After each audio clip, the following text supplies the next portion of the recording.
Good Thursday evening, everybody. Got my digital watch right here, so I can tell you when 7 o'clock turns up here.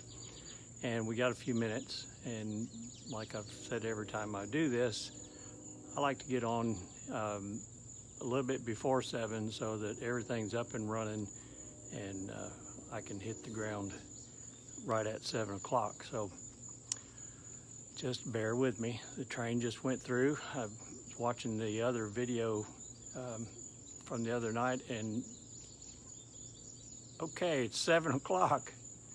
All right, my digital watch just turned over right in the middle of a sentence. So if you were listening to me, I'm not senile. I just ran out of time. I'm standing literally in my crepe myrtle tree out here in the backyard, or not mine, ours. Had to kind of play around with things to see where the light was. The other night I had a little bit of an issue with the signal, so I wanted to get closer to the house so that maybe I could keep that from happening, whatever. I hope you have had a great day. Hey Jeff, thanks for coming on.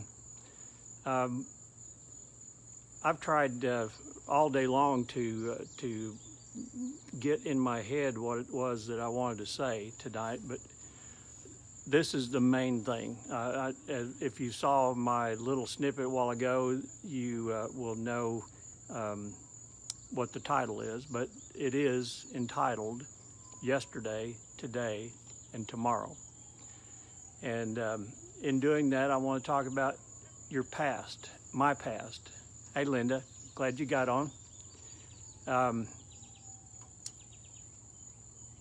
Our past is something that is very difficult to deal with a lot of times. I would venture to say that I've never met anybody that did not have a past that kept them bound up in some way or other.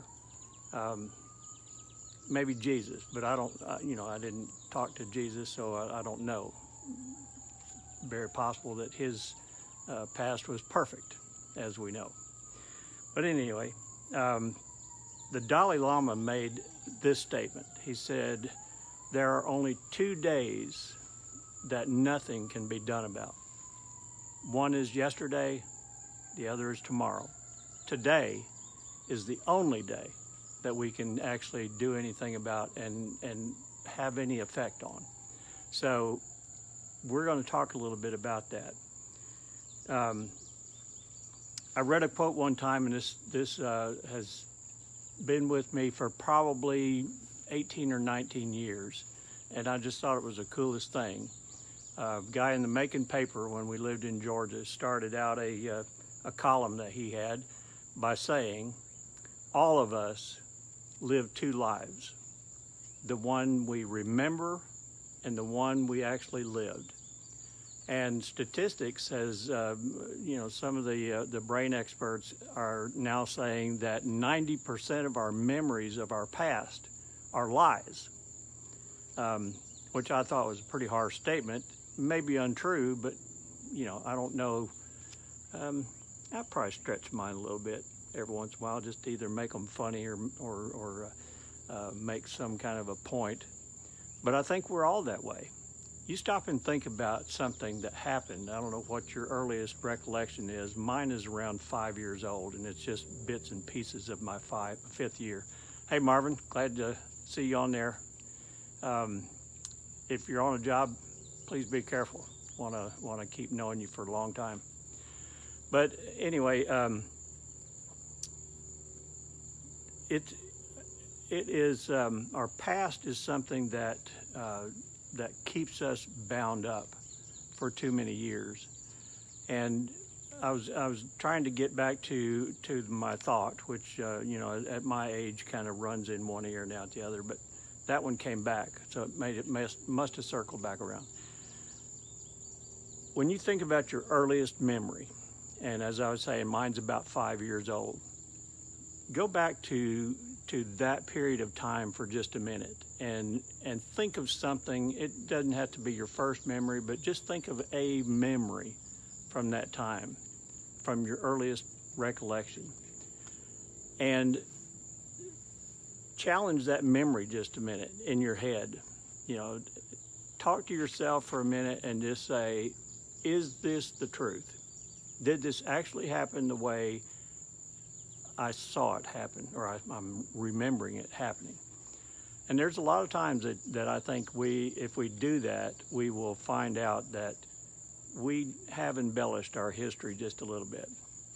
Now, there's some parts of our history that are indelibly imprinted in our memory, and those are generally the bad things. I think all of us struggle with the bad things that's gone on, and those bad things are, people that wronged us, or embarrassments that we have. I have the clearest recollection of an embarrassing moment for me, and it haunted me for years. And you're going to laugh when you hear what it is, because I have now. But I had a brother-in-law. He's next brother-in-law now. Might have been something with that, but anyway. I was staying at my sister's and brother-in-law's house for the weekend, and I was probably 7. And 7-year-old boys, they don't have a lot of sense or know-how or whatever. And I'd gone to the bathroom and I accidentally sprinkled the seat. Maybe not intentionally, but accidentally, maybe making it sound a little better than it is. But anyway, when he found that, he knew it was me, because I was the only other boy in the house beside him.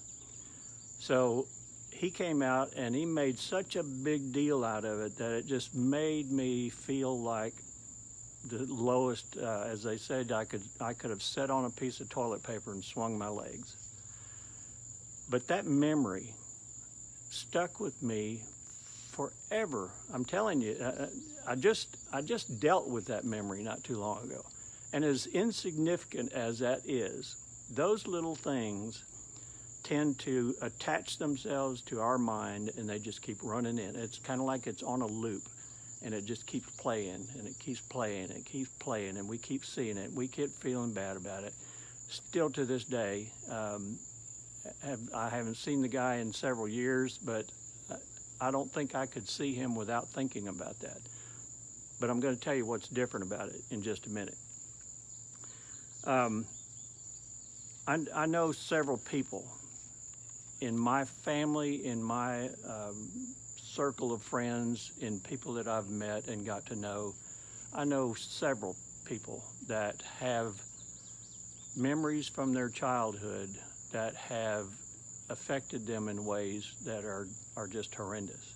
Some of them, sexual abuse and those kinds of things, some of those are just incredibly difficult to deal with and to rid yourself of the effect. Now, I want you to get that part if you don't get anything else. I'm going to talk to you about ridding yourself of the effect of your memory, not your memory, because I don't believe that memory ever goes away. I still talk about things that happened in years gone by, but it's done in a different way. I do it now as a teaching tool to influence or to make a point and to get that point over. But I know so many people that live in the past.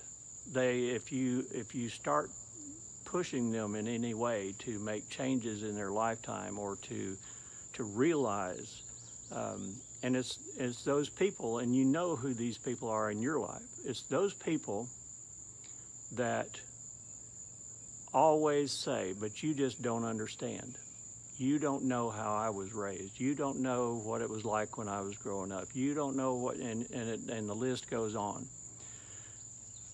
And I'm telling you, folks, if you're still holding on to memories that way, they will keep you grounded so hard to the ground that it's like wearing cement shoes, the old mafia cement shoes that they used to talk about in the movies. And that's terrible, because there is so much in the world, in our lives, there is so much to have and to participate in and to be joyful for, but when those memories take the forefront, and it's kind of like, in order to be happy, you've got to go through all of that quagmire in order to feel any sense of happiness. Hey, Jennifer. So I just feel sorry for people like that, but I've been that person. So I kind of have an empathy for what those people go through. So I'm going to talk to you tonight about some of the things that I've done that has helped me get through those periods. Adele, I appreciate you getting on. I'm glad you're here. I had, and as I said, I've dealt with my memories for years, my bad memories, and some things you may not even realize how they affect you. The story I told you a while ago about me being 7 years old, and if you missed that, I'm not going to tell it over again because it was embarrassing then and it's embarrassing now. But it's very difficult to deal with them, but yet there is a simplicity to it. So I'm going to tell you what I did, and maybe it will give you an idea of something that you can try to do. If you've watched the last few Facebook Lives that I've done, I told in the first one that right back, you can't see, but over behind me, over my right shoulder, there is a bean field, and then there's a big ridge, tree-lined ridge, and then on the top of that ridge, there's a railroad track. And that railroad track, or that train comes through, there's probably 4 or 5 a day. After a while, you don't really even notice them. I don't know if you watched the other night, one went through while I was doing the video, and I didn't even know it until I rewatched the video. So it's kind of out of sight, out of mind kind of thing for me. But anyway, that train runs over there, and trust me when I tell you that it will start way on the other side of town, and you can hear it blowing its horn. It gets faint, and then as it comes closer, the horn sounds get louder and louder and louder, and it gets right about over that way. I don't know if you can see the direction I'm pointing, but right down my arm. And he's there's a crossing over there, so he blows that horn again, and it sounds like he is right in my backyard sometimes. If it's still, there's no other noises, it sounds like that train's coming through here. So one day I was out here one morning, as a matter of fact. I was out here on my deck drinking coffee, and this was one of those periods of my life where I was really trying to get rid of a lot of dead weight. And when I'm saying dead weight, I'm talking about up here, some of the baggage that we carry around. So I was sitting up there, and I thought, you know what, I'm going to write down all this stuff. I'm going to make a list of everything and everybody that's ever done anything wrong to me. And I made a list, and that list consisted of about 15 to 20 people. Pretty long list. And then I made a second list.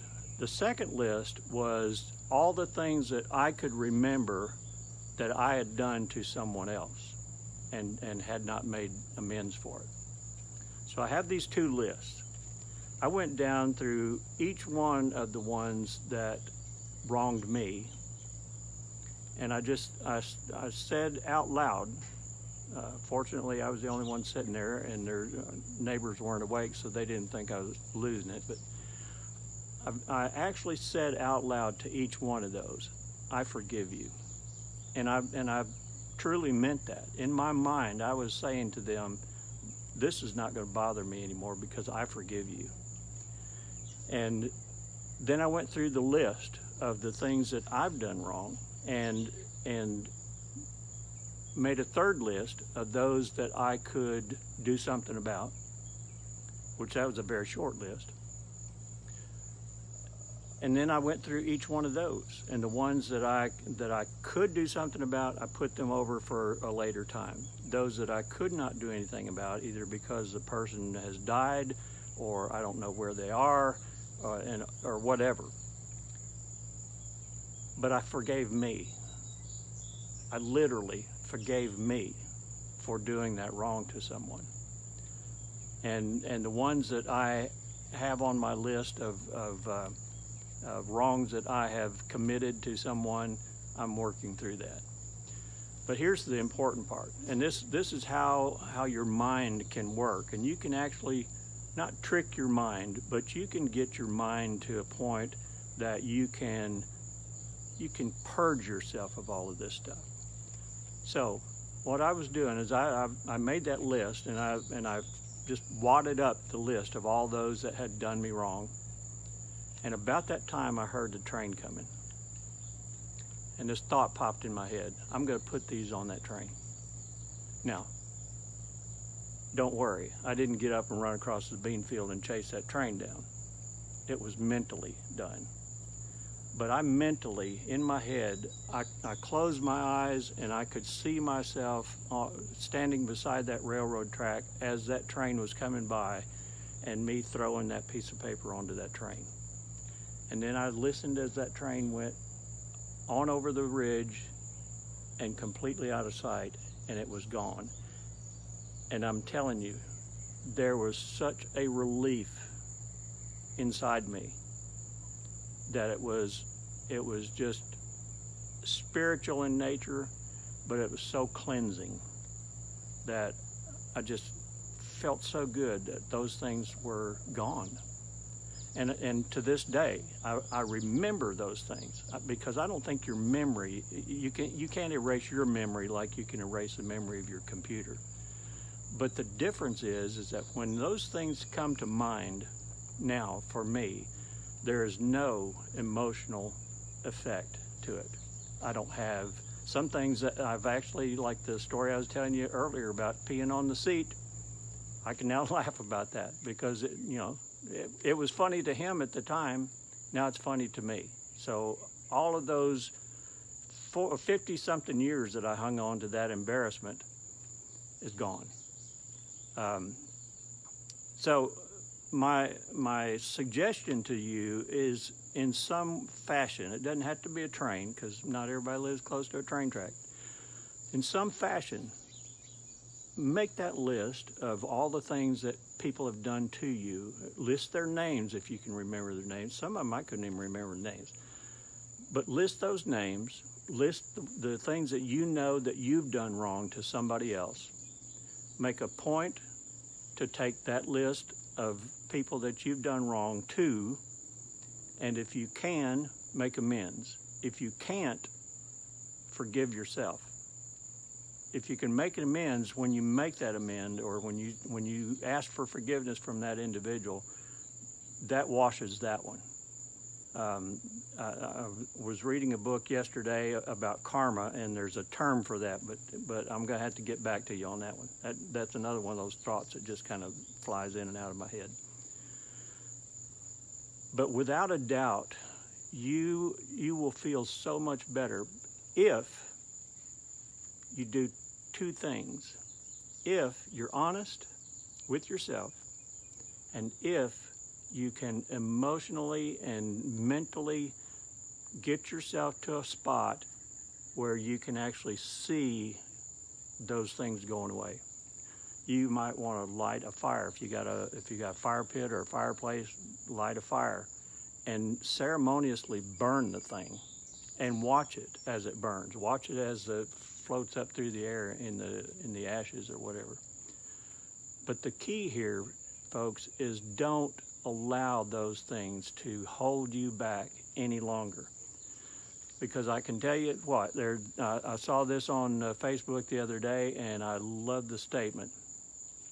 And I'm not going to say it exactly the way, because I try not to offend anybody. But the basis of the thought was that 90% of the people that you're worried about don't even think about you.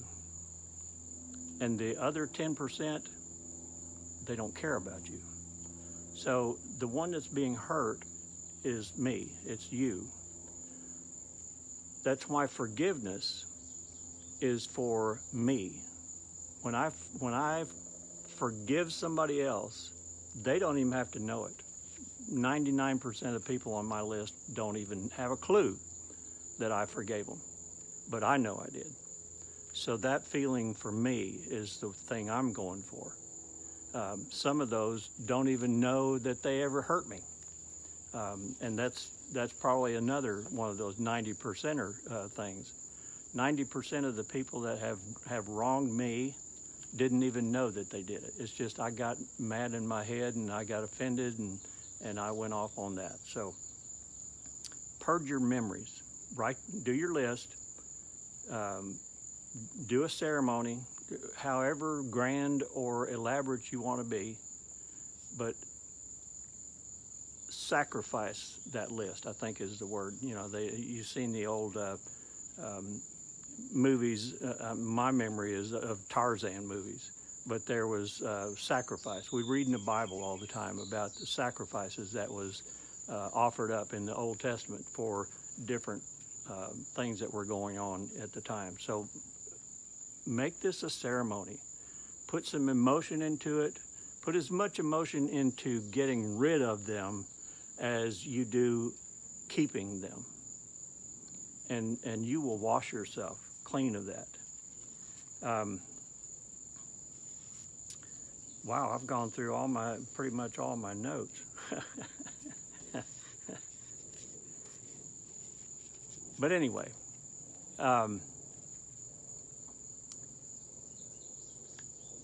back to one of the thoughts that I made just a minute ago.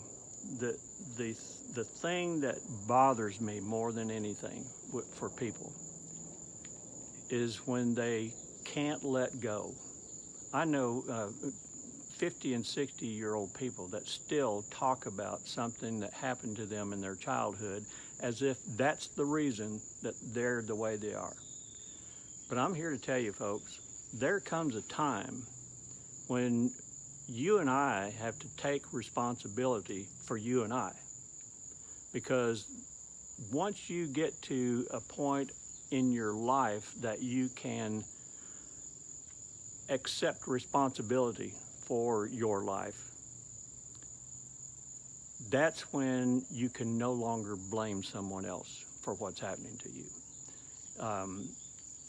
If you have problems with, and none of the people that I see on here do, but you're going to know somebody, and I hope that you may take some of this stuff and apply it to somebody that you know. But if you know somebody that's struggling with alcohol or drugs, they're not doing that because they enjoy being drunk all the time or they enjoy being stupidly high.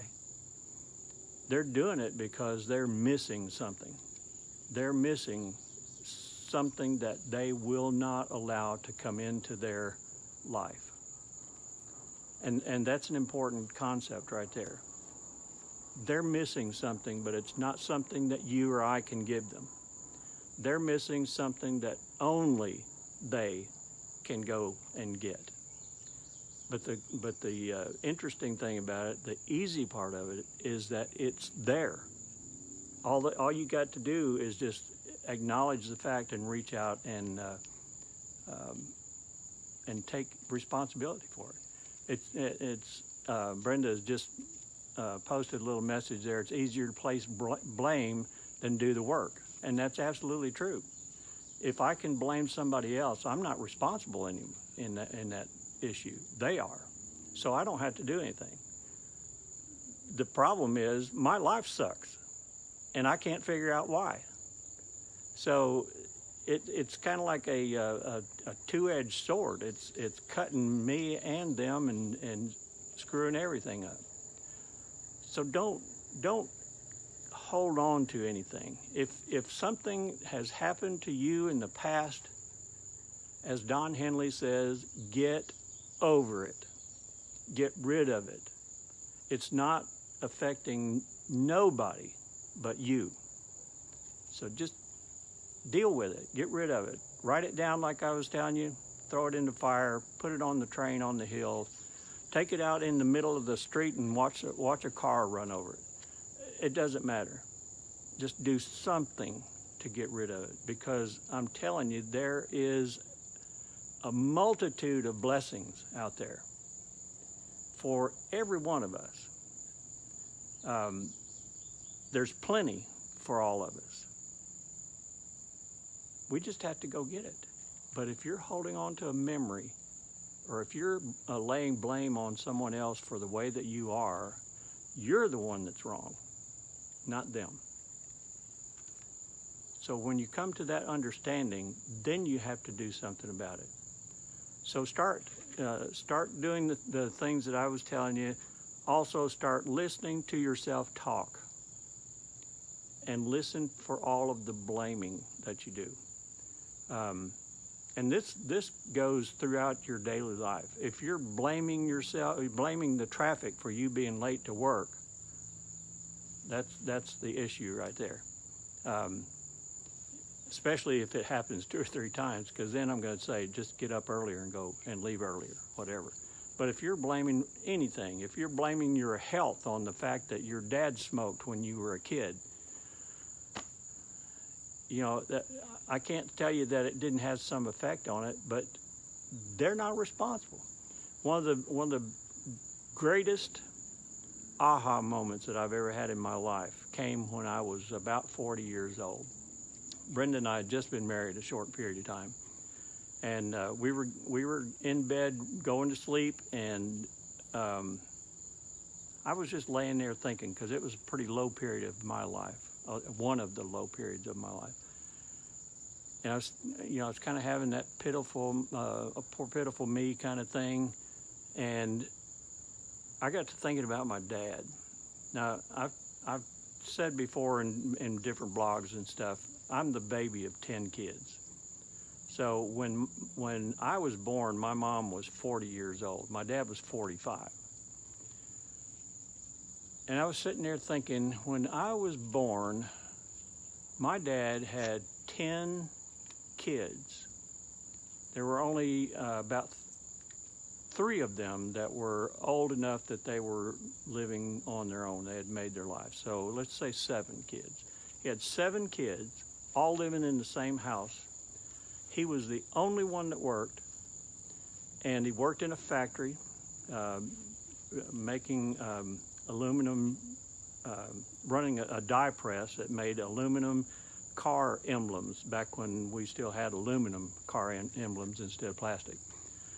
But he was working there at least 40 hours a week. He would come home in the evening just soaking wet because it was so hot and just filthy dirty. I know he didn't make a lot of money. My mom didn't work. But here we were, 7 kids, 1 income, and yet we've all made it. And I thought to myself, Jesus, my life's a cakewalk compared to that. And at that moment, that was such an enlightening thing for me, because I went through all of the blaming my mom and dad stuff. Blamed them because of the religion that we were in. I blamed them because we were poor. I blamed them because they were too hard on me. I did all that. But at that moment, that was gone, because I could no longer blame him. And this is the thought that just rang so true to me, is that he and my mom were only doing the best they could do with what they had and what they knew. So you can't blame a person for that. You can't blame a person for doing the best that they can. And that is probably a huge majority of the things that you blame other people for. They were just doing the best they could. They didn't mean to. I told my mom one time, I said, I know that you and Dad did not sit down one day and say, let's see how we can screw old Ken's life up. They didn't do that. If anything, they would have sat down and said, let's see what we can do differently with Ken, because there's 4 years between me and my next oldest brother. They probably sat down and said, what can we do different with Ken that we didn't do with those other knotheads? And let's make him, we got like one shot at making the perfect kid. So they worked on me. And I despised them for it for a long time. And it wasn't their fault. They did exactly what they knew to do. So, without just dragging this out, because I could talk about this one forever, make a list of the things and the people that have done you wrong, and be honest about it. Make another list of the people that you have done wrong, and be honest about that. Take your list of people that have wronged you and go down one by one, revisit the memory, and say to that person in your mind, say to that person, I forgive you. Then go the next one. Cross that one off, go the next one. Do every one of them until you're done with that list. Then take your second list, go through all of those, see who is on that list that you could still make amends with. And if they're still alive and you still know where they are and you still can contact them, contact them. Don't send them a text. I'll come beat you to death. Don't send them a text. Give them a phone call, and at the least, go talk to them if you possibly can. But the others that you can't go visit those people and you can't make actual amends, just go through them one by one, revisit the memory, and then say to yourself, I forgive me. I forgive me for whatever I did, because I'm not that person anymore. Then take those two lists, and as I was telling you the story for those of you that came on late, hey Brian and Michelle, those of you that came on late, I was talking about the train over there and how I mentally in my mind, I envisioned myself putting that list on that train and letting it go off out into the sunset, never to be seen or heard of again. If you can't do that, make a ceremony out of it and burn the dadgum thing. The other one that I said is take it and lay it out in the middle of the street and wait for a car to run over it. Then you're done with it. But the thing you have to do, this is so vitally important. I don't want you to miss this. The thing that you have to do is turn loose of it. Don't ever think of that memory the same after that moment. I didn't say don't remember the memory. I'm saying don't let that memory rule your life for 1 second more. I guarantee you, if you will do that and if you will work diligently hard, mentally hard, you will cleanse yourself of that, and you will never see those memories the same again. It may become funny memories, they may become teachable memories, but they will never lock you in prison again. I appreciate all y'all coming on. I'm picking viewers up every time I do one of these things, so I really appreciate that. I would love for you, if you would, to put a comment in there. If it's nothing, those of you that have commented, I appreciate those. But if you're watching and you haven't commented, just say hi. A friend of mine does a video, and he tells everybody, don't be a stalker, say hi. So say hi. If you enjoy the videos and want to know when another one is coming up and you don't catch my reminders, if you'll click on notifications and just click the box that you want to be notified of these first. They will pop up. Facebook will recognize them as something that you like, and they will be on your news feed. So my next Facebook Live is Tuesday night next week, and I can't tell you what it is because I don't know what it is. But I can promise you, I will sift through whatever my thought is until I pick out the best things to say that I think will help other people, because that's the purpose of these videos. I don't do these videos so that you can see me and you can pat me on the back and that kind of thing. If I'm not helping you in some way, don't waste your time with it. But I hope you find value in it, and I hope you'll come back. And I'm going to tell you one more time, if you have not read my blog, go to kenandbrenda.com, all one, kenandbrenda.com. Click on the menu, look for blog, go over there and read them. As I said the other night, if you don't, I'm going to send somebody for you, and I know some people. So just be on the lookout. Watch over your shoulder for the Ken and Brenda police. Again, I appreciate you guys being on, and I love every one of you. And come see us. Our door is always open. We got a spare bedroom. So head up to Music City. We'll show you where all the great honky tonks are and all the best food, and we'll have a good time. So I appreciate it again, and good night.